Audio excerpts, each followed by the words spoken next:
again. Whoa! Whoa! Say one more goddamn time. Goddamn time. What is going on, my nerds, geeks, and non-binary friends? Welcome back to NerdSplosion, the weekly podcast where, based on a monthly topic, I nerd out about whatever I want. As always, I'm your host, Cameron. Now, if I sound a little different this episode, that's because for the past few days, I've been really sick.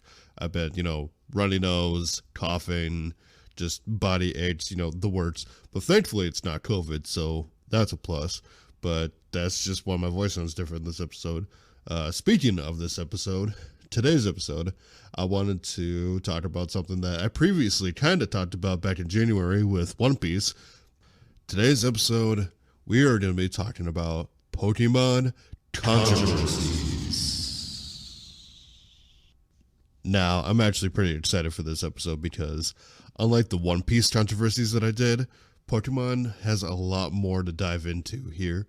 I feel like, One Piece had its spicy controversies, but Pokemon definitely has a lot here. I mean, it's been going on for a while. I mean, One Piece has too, but Pokemon has been going on for a while, and it's done a lot more that people can, nitpick at. And originally, I was going to read off this website called Nintendo Wiki, but they only had 8 controversies on their website.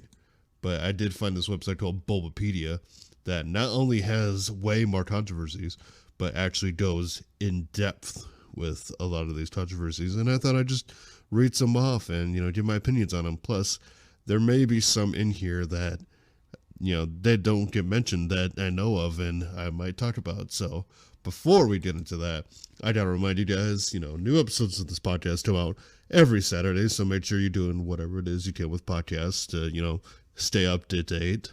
And also, I put out video versions of this podcast on my YouTube, SuperTam64. Luckily, you can see this episode on YouTube if Nintendo hasn't struck me down yet. So new episodes of the podcast every Saturday. New episodes also on YouTube, SuperTam64. Go check that out. But enough of me babbling. Let's talk about some Pokemon controversies.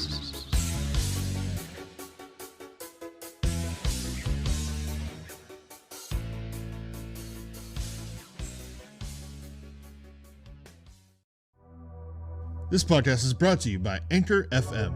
Ever thought about starting your own podcast? Well, then you should check out Anchor FM. I use Anchor for this podcast, and I seriously cannot recommend it enough. It is very easy to use, and best of all, it's free. You can easily record and edit your own podcast from your phone or computer with its many creation tools, and once you're done recording, Anchor will automatically distribute your podcast to apps like Spotify, Apple Podcasts, and many more. And you can even start making money as soon as your first episode. Download the free Anchor app or go to anchor.fm, that's ANCHOR.FM, to get started today.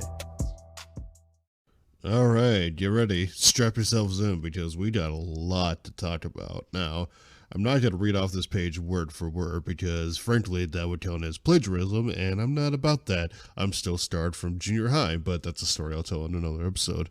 But I'm just going to scroll through these and kind of give a brief description on these. So the first group we got here is the trading card game, and the only one they have listed here, I mean, there was a bunch of censorship regarding Pokemon cards, going from Japan to Western territories.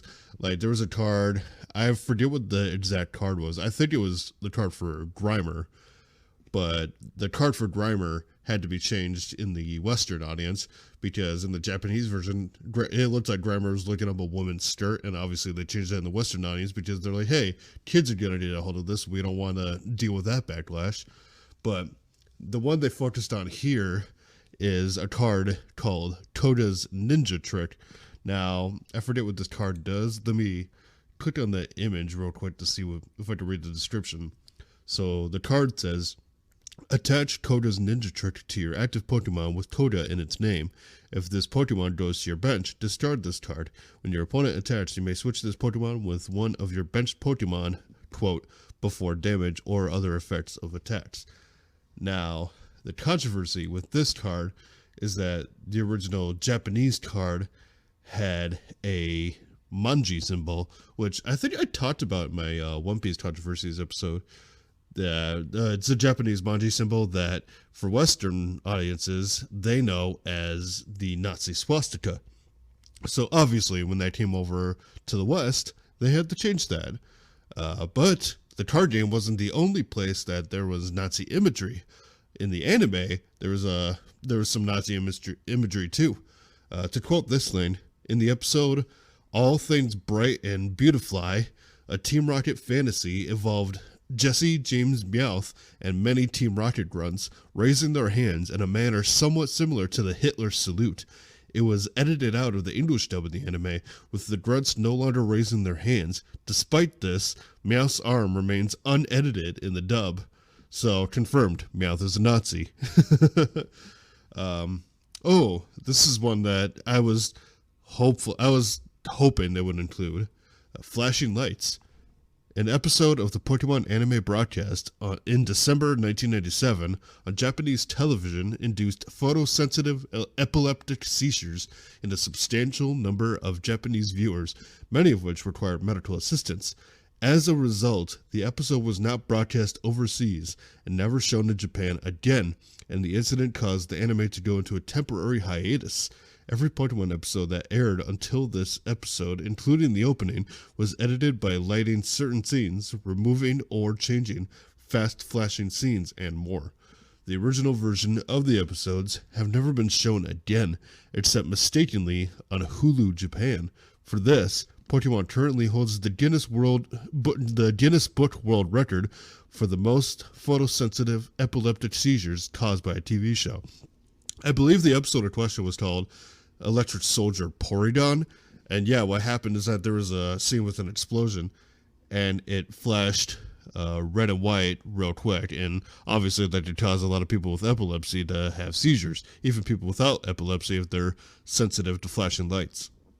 Also in the anime, there is controversies involving violence. There's a lot of examples of different episodes that had to have violent acts, quote-unquote, edited out, such as the episode Pokemon I Choose You, and it was edited because originally Misty slapped Ash after he tells her he's okay, presumably because of his apparent lack of care for Pikachu. The episode Ash Catches a Pikachu, Misty slapping Ash again due to his recklessness in sending out Caterpie to battle a Pidgeotto. The episode The School of Hard Knocks, Misty smashing Brock with a log because he says to be continued rather than beginning the episode. Man, Misty's pretty violent. Let's see, episode 35, Safari Zone Warden Kaiser repeatedly threatening Ash and the group with a revolver and also firing at Team Rocket when they trespass into the Safari Zone grounds, leading to the entire episode being banned outside of Asia. The episode Outrageous Fortunes. There are two separate shots of Poliwrath violently slapping Jessie. In one of those shots, she has red spots on her cheeks from Poliwrath's intense slapping. Both of these shots were deemed too violent and cut from the broadcast version and first US home video release and replaced with an impact animation. The version streamed on Pokemon TV and the second US home video release, however, leaves the shots in this episode intact. The episode There's No Place Like Hoenn, two separate scenes showing James' head and Max on fire due to Torchic's Emperor attack were cut from the dub for being too violent. And finally, the episode A Corphish Out of Water, a Carvana hitting Ash in the back of the head. That was all cut because they deemed it too violent for Western audiences. Scenes like these were common in Japanese anime and are intended for comic relief purposes. They're similar to scenes in Western animation such as Looney Tunes and Tom and Jerry, where characters get hit by extremely heavy objects and are completely fine afterwards. So yeah, that kind of makes me question, like, why a lot of this seemed really innocent, so why would Western audiences need to edit it out when you had stuff like Tom and Jerry on for years and years that basically did the same thing? Now, we move on to the games now. A lot of these are a good one. You thought I was done with Nazi imagery. Nope. Games had it too. In European releases of Pokemon Diamond and Pearl, the sprite art for Registeel is altered slightly. In the Japanese, Korean, and English releases, Registeel's arm is extended. In non-English European versions, an altered sprite is used, depicting it with both its arms down, presumably due to the original's pose resembling to the Roman salute, infamously used by the German Nazi Party. In all versions of Pokemon Platinum and Heart Gold and Soul Silver, the revised sprite is used. Now, I've already went on that, so let's move on to the next one. Gambling. Now, holy shit, there's a lot in here, but I'm going to sum it up. So, basically, a lot of people were complaining about gambling in games starting in 2009, and it really came to a head in like 2020. And Pokemon games are really guilty of this, because in a lot of the Pokemon games, there's a thing called a game corner or like a casino. Basically, you spend a bunch of coins, and it's like gambling, and a lot of people had a problem with it because they're teaching gambling to kids. And I mean, I could see how that's a problem, but also it's an innocent Pokemon game, and really, if you're as good of a parent as you say you are, then you should definitely, regulate this stuff. You should make sure your child isn't going to turn to a life of gambling. But I do agree that they don't need to advertise gambling to kids, but in the sense of Pokemon, it's just, it's innocent enough. Even in this thing said that eggs in Pokemon Go have been accused of being loot boxes, which is a form of gambling. That's, I guess. Speaking of Pokemon Go has its own share of controversies now. I said in the last episode I was going to talk about Pokemon Go, and here's Pokemon Go. Now, you all remember what Pokemon Go was. Pokemon Go, Pokemon Go, Pokemon Go, Pokemon Go, Pokemon Go,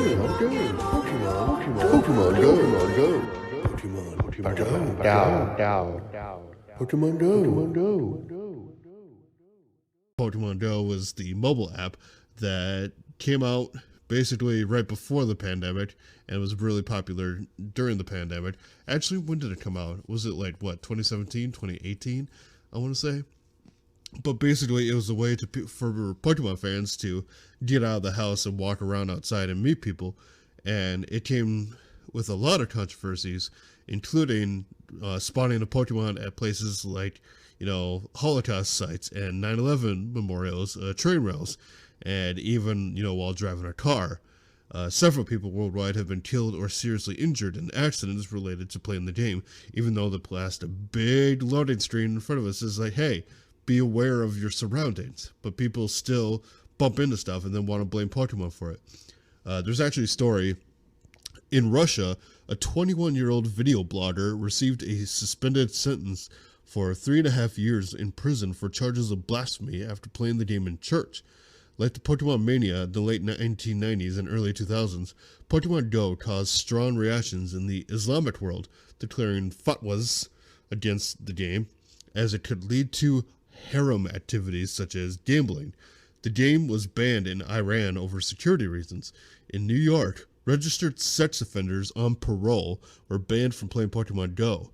In a Belgian town with 35 inhabitants, playing the game became forbidden at night because the small town was constantly flooded with players. So yeah, when Pokemon Go came out, it was a huge mess. But thankfully, nobody plays anymore. I don't know, my brother-in-law still plays. He still plays regularly. I deleted Pokemon Go a month ago, and I just haven't looked back just because I just got really bored with it. Apparently the Sword and Shield Pokédex is related to a controversy. Let's read this, shall we? During the E3 2019 Nintendo Treehouse livestream on June 11, 2019, Junichi Masuda stated that some species of Pokemon could not be transferred to Pokemon Sword and Shield after a massive amount of backlash from Pokemon fans, most of which involved the hashtag #BringBackNationalDex. The Pokemon Company International posted a statement from Masuda in response on Pokemon.com in Japanese and English on June 28, 2019. Despite this reiterated statement, the fan backlash on social media still continued, with many fans requesting that compatibility for all Pokemon be included in a post-launch patch. When asked about the possibility of a patch, Masuda stated that he had not yet finalized a decision on such a patch. The controversy became somewhat mitigated when the expansion pass was announced for the games, which added 221 of the missing Pokemon back in. Huh. I guess. Pokemon Unite apparently was a controversy too. When Pokemon Unite was first announced, now Pokemon Unite is basically this like arena brawler. Like you choose a team of Pokemon and you have to store as many points as possible, and whichever team had the most points won. That's basically Pokemon Unite. When Pokemon Unite was first announced, it quickly attracted controversy due to it being developed by a subsidiary of Tencent, which was controversial due to its ties to the Chinese government. It also brought up a controversy that had been steadily growing about the use of microtransactions in Pokemon games. As a result of these controversies, the Pokemon Unite reveal quickly became the most disliked video on the Pokemon Company's YouTube channel. Wow. Let's see, moving on. I mean, I didn't play much of Pokemon Unite, so I don't really have much to say on Pokemon Unite. But let's go into multiple media, shall we? Now, this is just covering everything. Starting with JYNX. Now, JYNX is probably a well-known controversy in, the Pokemon community, but to boil it down, basically, they had to change JYNX's original design because the JYNX you know now, she's basically looks like Nicki Minaj. she looks like she has a red dress. She looks like she's got blonde hair and she's got, purple skin with, bright pink lips, right? Well, her original design, her skin was black. Now, I shouldn't have to tell you why they had to change that. But the actual story is that she was comparable to characters in a children's book called The Story of Little Black Sambo. And she actually resembled Mr. Popo from the Dragon Ball franchise. And obviously, after a while, they had to change her character design because it was seen as possibly racist. Just, the whole blackface thing and everything. Moving on, Lenora. Now, this is another case of, changing because of possible racism. The gym leader of Natrine City in Pokemon Black and White, Lenora, also brought up concerns of racism. Lenora's original artwork, as well as her in-game sprites, depict her wearing a large apron. Concerns arose that people outside of Japan would allude Laura to the Mammy Stereotype. Now, what is the Mammy Stereotype? Let's take a look quick, shall we? A mammy is a U.S. historical stereotype depicting black women who worked in a white family and nursed the family's children. So basically, it's like a stereotypical black maid, and that's, obviously that's why they changed. I think that's actually why they changed Aunt Jemima syrup, so it's now Pearl Milling Company. But I guess I get it. Animal cruelty. Now, this has been a huge one. A lot of people come out saying like, oh, Pokemon is an example of animal cruelty, including, those idiots over at PETA. But when were PETA right about anything? They're just as bad, if not more, than actual animal abusers. I think PETA actually made their own game to try to make fun of Pokemon and try to, go after Pokemon. But obviously it didn't work because people are still buying Pokemon and it's become a huge franchise. Let's see.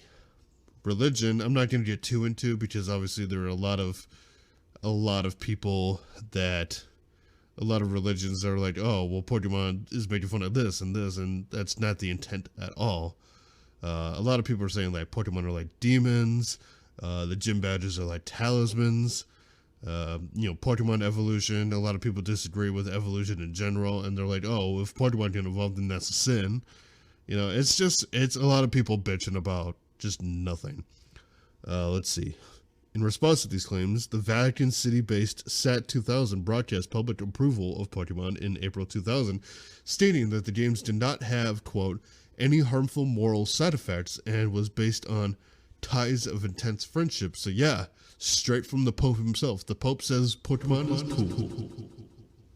Now, here is a big controversy surrounding Pokemon, and this was a big news story for a while.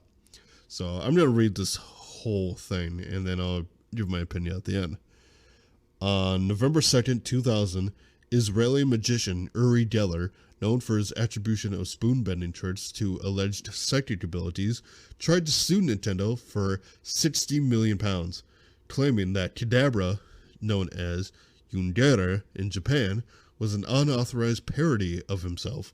Besides Kadabra's use of bent spoons to enhance its psychic powers, the katakana for its name is visually similar to the transliteration of his own name into Japanese. Another claim was that Kadabra's design is anti-Semitic in nature due to the star on its forehead and the lightning bolts resembling the logo of the Waffen-SS. It is quoted as saying, "Nintendo turned me into an evil occult Pokemon character.